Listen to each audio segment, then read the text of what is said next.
ADHD can indeed impact your life.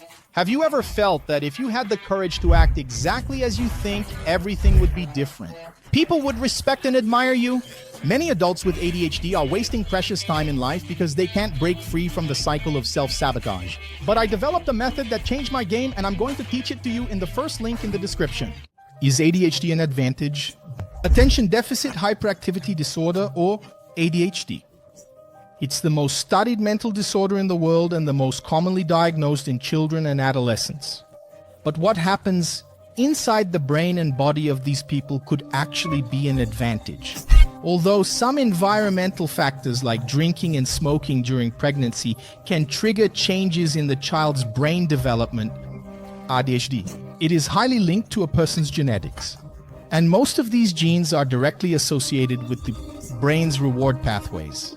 It turns out that those with ADHD have lower levels of dopamine receptors, which is what we can call the feel-good hormone. This means that these people are less sensitive to rewards, making them feel bored or understimulated. Things that are able to keep other people entertained. We can also clearly notice differences when we look at MRI scans. Normally, a resting brain shows what's called the default mode network in its neurons, but it quickly switches to the task-positive network when focus is needed. The task-positive network is activated when we encounter activities that require our attention and involve conscious awareness of our surroundings. This happens together with several of our senses, where they align towards performing a physical and mental activity. Some common components of the task-positive network include task execution orientation, sensory processing, working memory, and abstract thinking. That is used to solve problems, possible problems, or solving puzzles while performing the task. But for brains with ADHD, the default mode network doesn't automatically turn off when entering the task-positive network. This means that both networks remain active, resulting in a decreased ability to concentrate.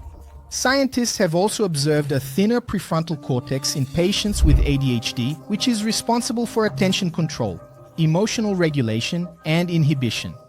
To the response to the environment, as a result of this difference, Ritalin is often prescribed for ADHD. Well, since it's a psychostimulant, it helps increase the amount of dopamine in the synapse, which is the communication between neurons. However, there is conflicting research about its overall effectiveness and even raises concerns about long-term side effects on the body. Of course, many individuals without ADHD are also known to abuse Ritalin as a way to boost their dopamine levels. Concentration during work or in college to study more effectively. On top of that, there's been a growing increase in ADHD diagnoses in recent years.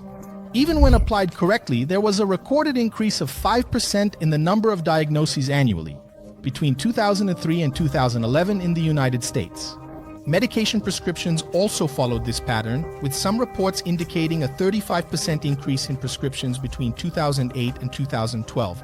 But it turns out that there may be some evolutionary advantage in having the classic symptoms of ADHD.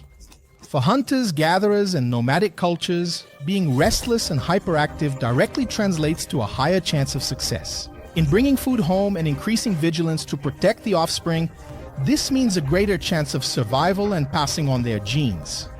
Even in a recent study among established populations and nomadic populations of the Ariel tribe in Kenya, the nomads, who had a higher frequency of genes linked to ADHD, were better at getting food.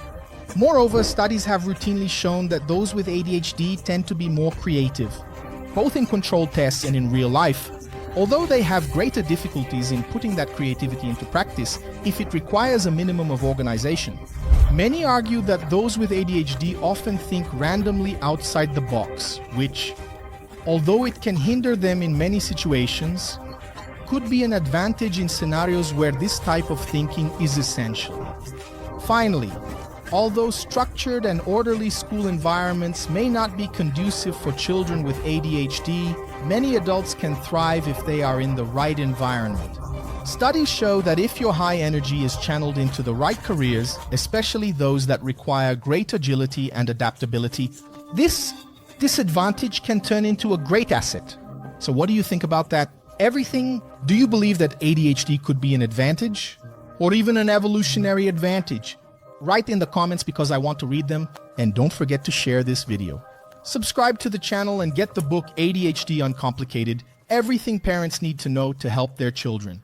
My name is Yuri Maya, and I'll see you in the next video. Thank you. See you later. Bye-bye.